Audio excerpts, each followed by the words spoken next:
یہ ہو اجازت تیری کریں عبادت، فلک کا بڑا ہی دوسرا ٹریک آپ لوگوں نے سنا. ویل جی، مزدوروں کا عالمی دن.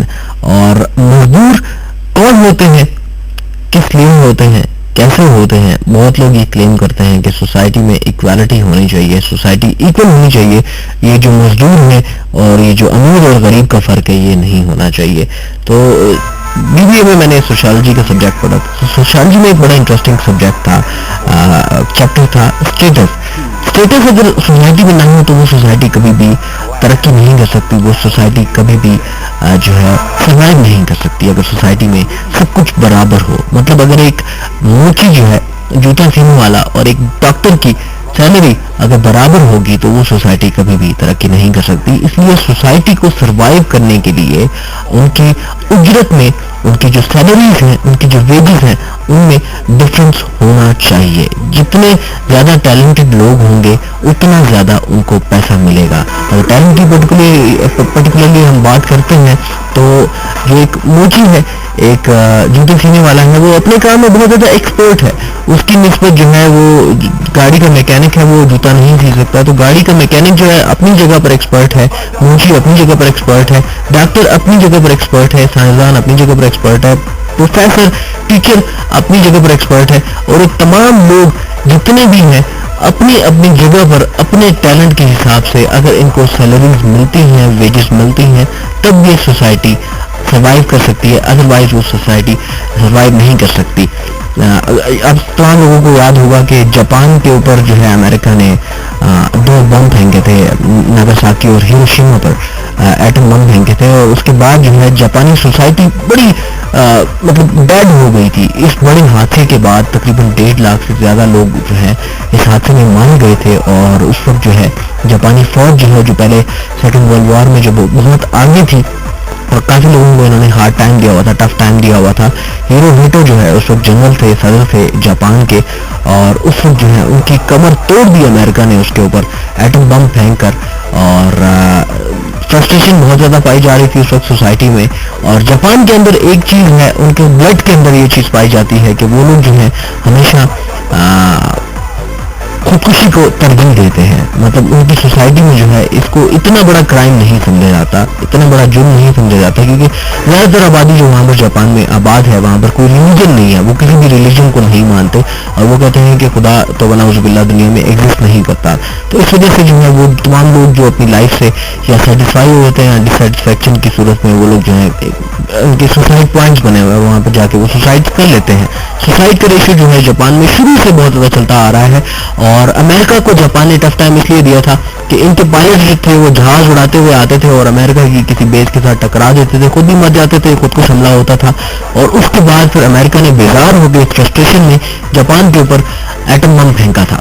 تو ایٹم بم پھینکنے کے بعد جب امریکہ نے اینالائز کیا کہ جاپان کی پوری قوم فرسٹریٹ ہو گئی ہے اور یہ فرسٹریشن اگر بدلے کی طرف مائل ہوئی اور ان لوگوں نے اگر بدلہ لینے کی کوشش کی تو یہ لوگ تو ہمیں برباد کر دیں گے. تو اس وقت امریکہ نے اپنی تمام یونیورسٹیز کے دروازے جاپانیوں کے لیے اوپن کر دیے، ان کو فری اسکالرشپس دینا شروع کر دی.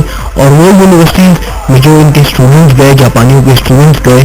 اور اس کے بعد جاپان میں ہیروہیٹو نے جو ہے اپنی جاپانی فوج کو ختم کر دیا اور اپنے تمام جتنے بھی ٹیچرز تھے، ٹیچرز کی سیلریز، ویجز، وہ جنرلوں جو جنرل وہاں پہ سیلریز اٹھا رہے تھے اور جو وہاں پر ججز جو سیلریز اٹھا رہے تھے، اس نے تمام ٹیچرز کی سیلریز کو جنرلز اور بیرسٹرز وغیرہ ان کی سیلریز کے برابر کر دیا تاکہ یہ لوگ دل لگا کر ہمارے بچوں کو تعلیم دیں. اور آج آپ دیکھیں جتنی بھی ٹیکنالوجیز، جتنی بھی انوینشنز سائنس کی یا ٹیکنالوجی آج جتنی ایڈوانس ہوئی ہے اس میں کہیں نہ کہیں کسی نہ کسی جاپانی کا ہاتھ ضرور ہے. تو تعلیم ضروری ہے. آپ تعلیم حاصل کریں گے، جتنی تعلیم حاصل کریں گے، جتنے کیپیبل آپ بنیں گے، آپ کی ویجز بھی اسی طرح ہوں گی. جتنا تعلیم یافتہ شخص ہوگا، جتنا ٹیلنٹ اس کے دماغ میں پایا جائے گا، جتنی انوینشنز وہ کرے گا، جس طریقے سے اپنے ریسرچ کی وجہ سے وہ اپنے آپ کو پروف کرے گا، تو ایگزیکٹلی اس کی سیلری بھی اسی حساب سے ہوگی.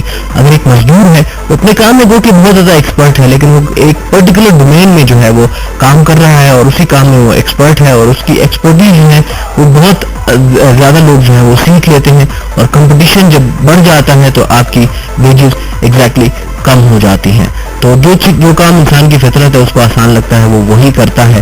اور آپ دیکھیں گے جتنے بھی ڈیفیکلٹ کام ہیں, ڈیفیکلٹ کام کرنے والے لوگ ہیں جو کسی اچھی پوزیشن پر بیٹھے ہوئے ہیں, وہ اس کیپیبل ہیں, اس لائق ہیں. اور جب تک لائق لوگ, جب تک قابل لوگ ان ڈیزگنیشنز پر نہیں بیٹھیں گے جن ڈیزگنیشن پر ان کو ہونا چاہیے, تب بھی سوسائٹی کبھی بھی ترقی نہیں کر سکتی. اور اللہ تعالیٰ کی جو محرومیاں ہیں اور وہ جو ہے وہ انسان کے اوپر مسلط کر دیتا ہے. اگر یہ ان ایکویلٹی کے ٹیلنٹڈ لوگوں کے اوپر آ کر جو ہے جائے لوگوں کو بٹھا دیا جائے, تب جو ہے سوسائٹی کا زوال سٹارٹ ہو جاتا ہے. اور اسی طرح سے جب ایک مطلب کام کرنے والا ہے, جو سوسائٹی کی ہم بات کرتے ہیں, جو اسٹیٹس کی ہم بات کرتے ہیں کہ اسٹیٹس نہیں ہونا چاہیے سوسائٹی میں, تمام لوگ ایکول ہونے چاہیے. Exactly equality in a sense of religion, حقوق العباد کے طور پر جو ہے ایکویلٹی ہونی چاہیے. اللہ تعالیٰ نے جو اپنا نظام وابستہ کیا ہے وہ برابری رکھی ہے اس میں. اللہ تعالیٰ نے تمام جتنے بھی لوگ ہیں ان کے لیے ہوا کا جو سسٹم رکھا ہوا ہے وہ تمام لوگوں کے لیے ایکول ہے. جتنے بھی لوگ ہیں اللہ تعالیٰ کی ہوا سے وہ بھرپور فائدہ اٹھاتے ہیں, سورج کی روشنی سے بھرپور فائدہ اٹھاتے ہیں, رات کی تاریکی اور سکون سے وہ بھرپور فائدہ اٹھاتے ہیں. اس میں اللہ تعالیٰ کی انیکویلٹی نہیں ہے. ہاں, جو انیکویلٹیز ہیں وہ انسان کی خود پیدا کی ہوئی ہے, سوسائٹی کے اندر ہے. اور اگر سوسائٹی بڑھ رہی ہے, سوشل اینیمل, اگر بندہ سروائیو کرنا چاہتا ہے تو اس کو اپنے آس پاس ان تمام لوگوں کے وجود کو ایکسیپٹ کرنا پڑے گا جو لوگ اس کی سوسائٹی میں کوئی نہ کوئی رول پلے کر رہے ہیں. اس وقت مجھے سننی ہے جی میں بہت ہی سیک معافی جس کو میں پیار سے جکو کہتا ہوں, جکو اس وقت مجھے سن رہے ہیں. اینڈ جکو جو ہے آج ہیئر کٹنگ کروا کے آئے ہیں اور کٹنگ نہیں کرواتے ہیں. جب بھی باربر کی دکان پہ جاتے ہیں تو اتنا لمبا بنا بتاتے ہیں کہ دکان کے 4-5 جو آس پاس کی شاپس ہے وہاں پر ہم پتہ چل جاتا ہے کہ یہاں پر کوئی بچہ آیا ہوا ہے اور اس بچے کو زبردستی اس کے بالوں کو جو ہے کیا جا رہا ہے. تو وہ کو جو ہے میرے بال کٹوانے میں بہت چڑچڑے ہیں, بہت ضد کرتے ہیں. کچھ اکثر کافی ایسے جب بھی جو ہے میرے بڑے بھائی ان کو باربر کی شاپ پر لے جاتے ہیں اور ہمیشہ وہ بڑے پریشان ہوتے ہیں. جب بھی اس کے بال کٹوانے کے لیے جاتے ہیں تو بہت پریشان ہوتے ہیں کہ میں اس کو کیسے یہ کر دوں. تو ابھی تقریباً 2-3 مہینے میں اس کے بال نہیں کٹوا, تو میں ڈیلی اس کو موٹیویٹ کرتا ہوں کہ یار اپنے بال دیکھو کیسے بال ہیں تمہارے, یار کیسے بال ہیں. تو ابھی وہ موٹیویشن کی وجہ سے جو 3-4 دن سے خود ہی کہہ رہا ہے کہ میرے بال کٹواؤ, میرے بال کٹواؤ. تو آج جب میں شو کرنے آ رہا تھا تو بال کٹوا کے آئے تھے, بڑے خوبصورت بال کٹوا کے آئے تھے. اور اس کے جو بڑے بھائی ہیں سالار صاحب, ان کو بھی اسکول میں ڈانٹ پڑی تھی. وہ بھی ذرا تار زمین پر جو ہے اس میں عامر خان نے جو اسٹائل بنایا ہوا تھا تو وہ بھی اپنے بالوں کا اس طرح کا اسٹائل بنا کے گھومنا شروع انہوں نے کر دیا تھا. تو ٹیچر نے جو ہے صبح ان کو پکڑ لیا اور ابھی وہ بھی بال کٹوا کر آئے تھے. تو انہوں نے ریکویسٹ کیا ہے جی ان کے ساتھ میرے بڑے بھائی نصیر بھی اویلیبل ہیں, آپ سننا چاہتے ہیں عاطف اسلم کی آواز میں مولا کو پلے کرتے ہیں. ایک آخری سلپ بھی ہمارے پاس اویلیبل ہے, اس سلپ کو بھی ہم اناؤنس کرتے ہیں اور اس کے بعد ایگزیکٹلی پروگرام کو وائنڈ اپ کریں گے. تھوڑی دیر کے لیے آپ لوگ بیک گراؤنڈ انجوائے کیجیے. میں ذرا محیط سے پوچھ لوں کہ کیا کہنا چاہتے ہیں اور کیا میسج دینا چاہتے ہیں. Excuse me for while please.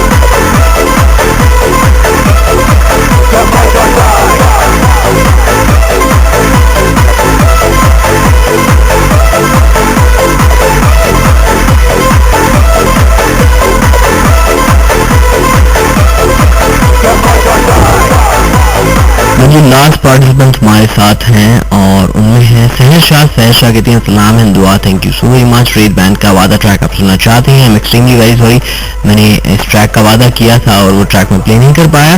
اس کے علاوہ مسکان پانے رہی اینڈ شائستہ پانے رہی سے بھی میں نے وعدہ کیا تھا. وعدے سے مجھے یاد آیا کہ میں نے بھی وعدہ کیا تھا کہ میں یہ ٹریک پلے کروں گا. Extremely very sorry Muskan and Shaista پانے رہی. ویل آپ لوگوں کے لیے بھی ایک زبردست ٹریک میں نے کیوں کیا ہوا ہے, عاطف اسلم کا مولا سب کا فیوریٹ ہے, اس کو پلے کر رہا ہوں.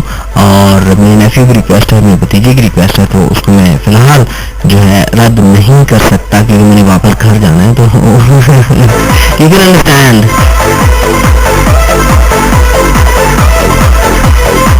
اچھا جی فیصلہ ہمارے ساتھ ہی عاطف خان کا وعدہ سننا چاہتے ہیں. اس کے علاوہ ختیجہ ہے سلام ان دعا سانگ, راحت کا کوئی بھی راحت کو بھی آج میں نے پلے نہیں کیا, راحت میں سو گیا, آئی ایم سوری. نیکسٹ شو میں ضرور پلے کریں گے کوئی بھی سانگ. اس کے علاوہ جو ہے آپ نے کہا تھا کہ ڈیڈیکیٹ کر دیں جو ہے مزدور جتنے بھی اس وقت ہمیں سن رہے ہیں تمام مزدوروں کو جو فائنل ٹریک ہے میرے شو کا میں ڈیڈیکیٹ کرنا چاہتا ہوں، اور تمام مزدوروں سے میں یہ ریکویسٹ کرتا ہوں، میں ہمیشہ ایک قصہ سناتا ہوں کہ جب بھی آپ دل لگا کے کام کرتے ہیں، جب بھی آپ کی سوچ میں خوشی وابستہ نہیں ہوگی، اپنے کام کے ساتھ وابستگی آپ اس وقت برقرار رکھ سکتے ہیں جب آپ اپنے کام سے خوش ہوں گے، آپ سیٹسفائی ہوں گے، تب آپ مطمئن ہو سکتے ہیں، تب آپ اچھا کام کر سکتے ہیں۔ تین مزدوروں کی میں نے مثال دی تھی کہ جو مسجد کا کام کر رہے ہوتے ہیں، مسجد کے پتھر ٹوٹ رہے ہوتے ہیں، تو ایک صاحب جو ہے پہلے مزدور کے پاس جاتے ہیں